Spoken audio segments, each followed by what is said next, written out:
Senhor esteja convosco. Ele está no meio de nós. Proclamação do Evangelho de Jesus Cristo, segundo Mateus. Glória a vós, Senhor. Naquele tempo, entrando em um barco, Jesus atravessou para outra margem do lago e foi para a sua cidade. Apresentaram-lhe então um paralítico deitado numa cama. Vendo a fé que eles tinham, Jesus disse ao paralítico: Coragem, filho, os teus pecados estão perdoados. Então, alguns mestres da lei pensaram: esse homem está blasfemando. Mas Jesus, conhecendo os pensamentos deles, disse: Por que tendes esses maus pensamentos em vossos corações? O que é mais fácil dizer: os teus pecados estão perdoados? Ou dizer: levanta-te e anda? Pois bem, para que saibais que o Filho do Homem tem na terra poder para perdoar pecados, disse então ao paralítico: levanta-te, pega a tua cama e vai para a tua casa. O paralítico então se levantou e foi para a sua casa. Vendo isso, a multidão ficou com medo e glorificou a Deus por ter dado tal poder aos homens. Palavra da salvação.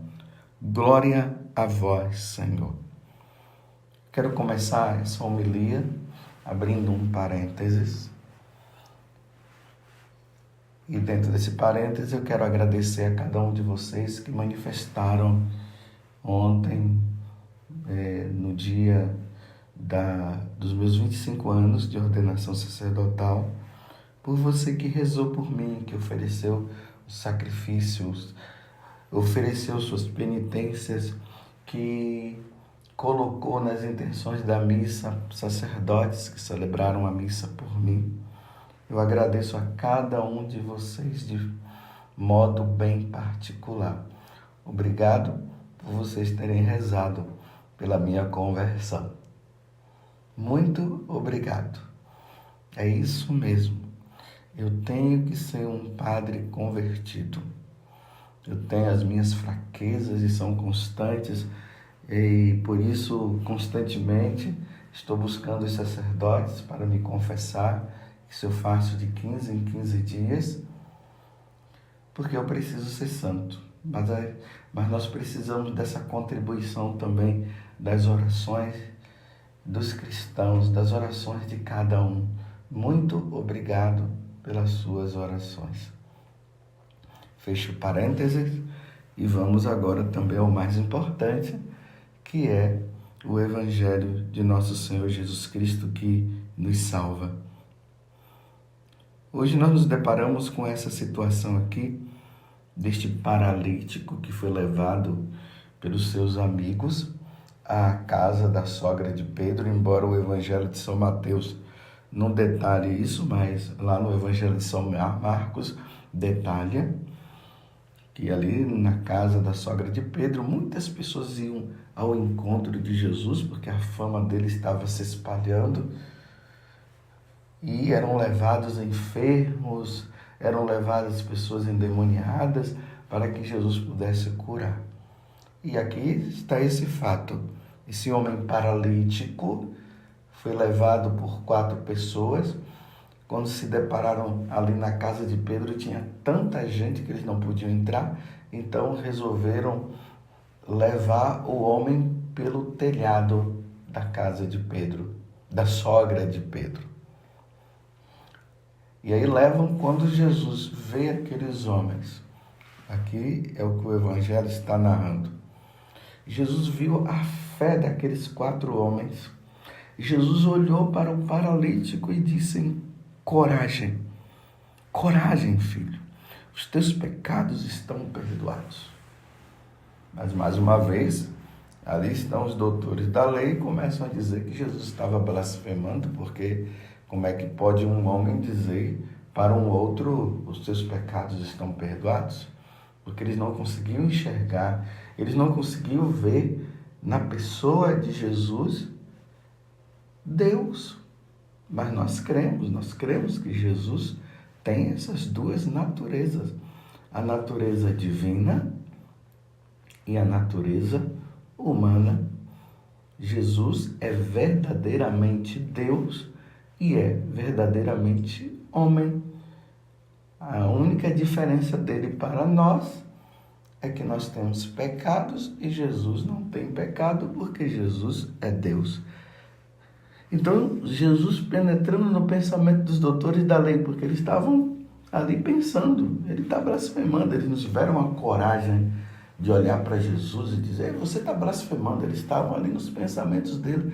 E como só Deus pode penetrar nos nossos pensamentos. Jesus viu o que eles estavam pensando e Jesus disse, então tá certo, vocês acham que eu estou blasfemando?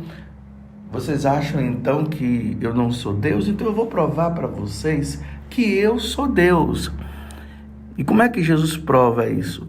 Aí Jesus disse, fala para o paralítico, levanta e anda. E mostrando que ele tinha o poder de levantar o homem, e isso aconteceu.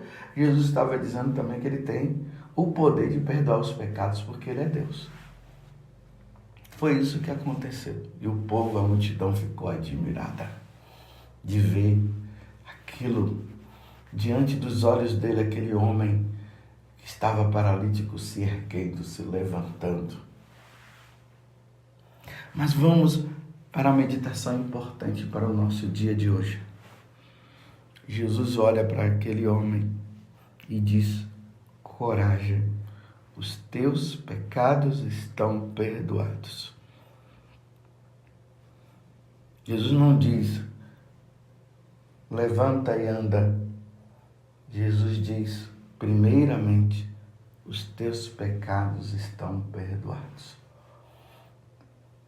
Aqui, meus irmãos, está definida a missão de Jesus.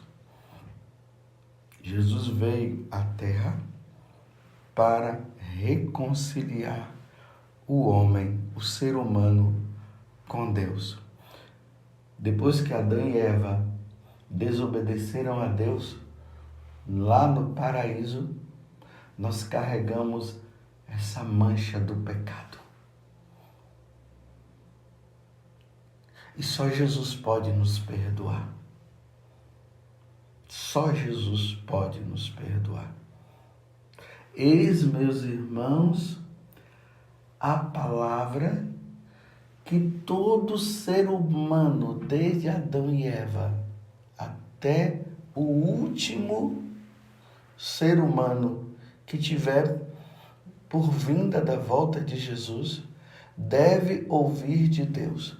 Os teus pecados estão perdoados. Jesus lá no Calvário, ele olha para o Pai e ali todo ensanguentado, com as marcas dos chicotes, sangue escorrendo sobre todo o seu corpo. Como diz ali no livro do profeta Isaías, no capítulo 53, era o homem das dores. Ele tomou sobre si os nossos pecados. E ali ele se oferece em sacrifício ao Pai. E ali ele diz para o Pai, Pai, perdoa-lhes, porque não sabem o que fazem. E diante daquele momento, Jesus entrega o seu corpo, ele entrega a sua alma. E ali ele dá o último suspiro e morre. Naquele momento, toda a humanidade, todos os povos estavam reconciliados com o Pai. Mas para essa reconciliação, ela ter o efeito, é necessário que nós nos arrependamos dos nossos pecados e digamos também para Deus, Senhor, eu reconheço os meus pecados. Pequei contra o céu e pequei contra ti. Eu não sou nem digno de ser chamado o seu filho. E naquele momento o efeito da paixão de Cristo, da morte de Cristo no Calvário, causa em nós a reconciliação. Então todos nós precisamos nos voltar para Deus e precisamos dizer como o profeta Davi, ou como o rei Davi: tende piedade de mim, Senhor, segundo a sua misericórdia. Ai de nós que passarmos a nossa vida nessa terra e não pedirmos perdão a Deus dos nossos pecados. Ninguém se salvará sem reconhecer diante de Deus as suas faltas e, reconhecendo as suas faltas, pedir o perdão de Deus. A reconciliação, ela se dá primeiramente para os não batizados, quando os não batizados se batizam. Quando os não batizados são batizados, acontece a reconciliação. A pessoa volta ao estado de inocência. O estado de inocência é aquele estado em que Adão e Eva estavam no paraíso e aí o pecado não tinha entrado ainda. É isso que acontece quando nós somos batizados. Ide por todo mundo e pregai o evangelho. Quem crê e for batizado será salvo. Quem não crê e, em consequência disso não crendo, não vai ser batizado, então será condenado, estará condenado. E morrendo nessa condição, não herdará o reino dos céus, irá para o inferno. A outra forma é depois que somos batizados. Nós continuamos ali na nossa fraqueza e os pecados vão entrando, nós vamos lutando contra o pecado, mas diante dessa natureza enfraquecida, muitas vezes nós acabamos caindo. E a única solução agora é irmos para o confessionário. E ali, diante do ministro devidamente ordenado, nós nos ajoelhamos e ali iremos dizer: Padre, eu pequei. E ali a pessoa vai falando os seus pecados. E o sacerdote, que é o ministro de Deus, que foi ordenado por Deus para que absolva os pecados em nome de Deus, ele vai dizer: eu te absolvo em nome do Pai e do Filho e do Espírito Santo. Você vê que a absolvição, ela se dá em nome da Santíssima Trindade, em nome do Pai e do Filho e do Espírito Santo. Da mesma forma que o batizado é batizado na fórmula, é dito em nome da Santíssima Trindade. O sacerdote diz: João, Maria, eu te batizo em nome do Pai e do Filho e do Espírito Santo. Da mesma forma, na confissão, a fórmula toda é dita e no final o sacerdote ergue as mãos e informa, fazendo o sinal da cruz sobre a pessoa, porque foi na cruz que o Senhor nos reconciliou. Ele diz: eu te absolvo em nome do Pai e do Filho e do Espírito Santo. Eu te absolvo dos seus pecados em nome do Pai e do Filho e do Espírito Santo. E ali a pessoa volta ao estado de inocência também de novo. Imagina, meus irmãos, uma pessoa que passa a vida toda neste mundo. O tempo dela, porque cada pessoa tem o seu tempo. E ela não é batizada e morre sem o batismo. E para os batizados, não se confessa e morre sem a confissão. Em todos esses dois estados, os que tiveram a oportunidade de ouvir a palavra de Deus não quiseram ouvir e não aceitaram o batismo, morrendo irão para o inferno. E os batizados, que depois continuaram no devido tempo da sua vida, caindo em pecados mortais, caindo em pecados, e não vai diante do sacerdote, e não pede perdão, e se mantém no orgulho, e continua na vida errada, se ela morrer, ela não se salvará, ela irá para o inferno. Essa é a verdade, meus irmãos. Essas são as duas palavras mais importantes que um ser humano, que o Filho de Deus precisa ouvir na terra. Eu te batizo, e aí é falado o nome da pessoa, em nome do Pai e do Filho e do Espírito Santo. E depois, a outra palavra mais importante que nós precisamos ouvir é esta: eu te absolvo em nome do Pai e do Filho e do Espírito Santo. Eu pergunto, você que está me ouvindo agora, você é batizado? Se você não for, procure a igreja mais próxima. Vai lá na paróquia. Converse com o sacerdote. O sacerdote vai dar as orientações para você de como tudo deve ser feito. E se batize o mais rápido possível. Não espere para depois, porque pode acontecer de você morrer antes. E você que é batizado, você que é católico e que está enrolando, porque você sabia de uma coisa? O demônio, ele não quer você diante de um sacerdote pedindo perdão dos seus pecados.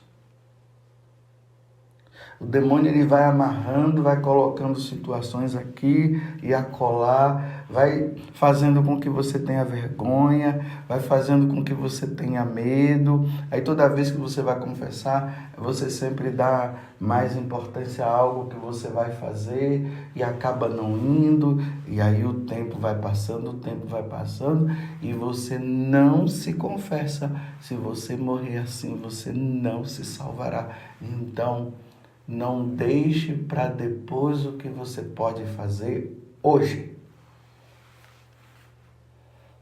Porque a maior maldição para o ser humano é ele estar em estado de pecado mortal. A maior maldição do ser humano é morrer sem o batismo e depois do batismo, que aí ele se torna católico, aí ele começa a cair em pecados e ele morre sem a absolvição dos pecados. Esta é a maior maldição do ser humano. Você está me entendendo? Espero que você entenda o que eu estou dizendo. Nós precisamos ouvir isso da boca do sacerdote. Eu te batizo em nome do Pai, do Filho e do Espírito Santo. Diz o nome da pessoa. Eu te batizo em nome do Pai, do Filho e do Espírito Santo. A outra palavra é: eu te absolvo em nome do Pai e do Filho e do Espírito Santo. Coragem. Coragem, filho, os teus pecados estão perdoados. Não adianta uma pessoa dizer que se converteu, agora eu sou de Jesus e tudo mais. Não adianta simplesmente você ter um cargo, um trabalho na igreja, porque tem muita gente pensando que vai se salvar tendo um trabalho na igreja. Não adianta você fazer tudo isso e não se arrepender dos pecados e ir diante de um sacerdote. que eu quero falar para as pessoas que participam aí dos movimentos, participa aí da renovação carismática, você que participa dos encontros de casais, dos encontros de jovens e tudo. Que coisa maravilhosa você está participando das diversas pastorais existentes na igreja. Mas eu quero dizer para você, se você não se confessa, você está perdido. Vou repetir, se você não se confessa, se você não tem o hábito da confissão, você está perdido. De nada vale tudo isso se você não reconhece os seus pecados e você não busca a confissão. A mesma coisa você, que de repente está aí e diz que ama a Deus e aquela coisa toda e não é batizado, de nada vai adiantar. É preciso ouvir da boca do sacerdote, como eu acabei de dizer, os não batizados. Eu te batizo em nome do Pai, do Filho e do Espírito Santo. E os que já foram batizados e continuam caindo nos pecados gravíssimos, caindo nos seus pecados aí, você precisará ir ao sacerdote para ouvir do sacerdote: eu te batizo, eu te absolvo em nome do Pai e do Filho e do Espírito Santo. Essa é a palavra mágica. Eu falo assim, a palavra mágica para entender, para você entender melhor. A palavra mágica é essa. Espero que você tenha entendido. E aqui vamos agora nos dirigir a Nossa Senhora e vamos dizer para ela: ó Virgem Santíssima, não permitais que eu viva e nem morra em pecado mortal. Em pecado mortal eu não hei de morrer, porque a Virgem Maria há de me valer. A Virgem Santíssima há de me valer. Valei-me, Virgem Santíssima. Louvado seja nosso Senhor Jesus Cristo. Não deixe para amanhã o que você pode fazer hoje. Louvado seja nosso Senhor Jesus Cristo e a nossa Mãe Maria Santíssima.